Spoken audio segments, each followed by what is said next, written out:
Selamat datang di Kisah di Sebalik Suara. Segala kisah dan info yang dipaparkan di sini dikumpulkan dari berbagai-bagai sumber.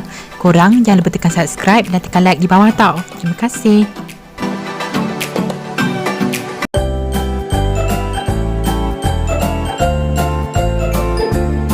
Menerusi laman Instagramnya, Raihana Oksana memuat naik gambar wajah anak lelakinya Ismail Leon kepada umum. Jika sebelum ini, Raihana tidak pernah mendedahkan wajah anaknya itu di laman media sosial selepas berlakunya konflik rumah tangga antara dia dan Sultan Muhammad ke-5. Berikut merupakan perkongsian Raihana.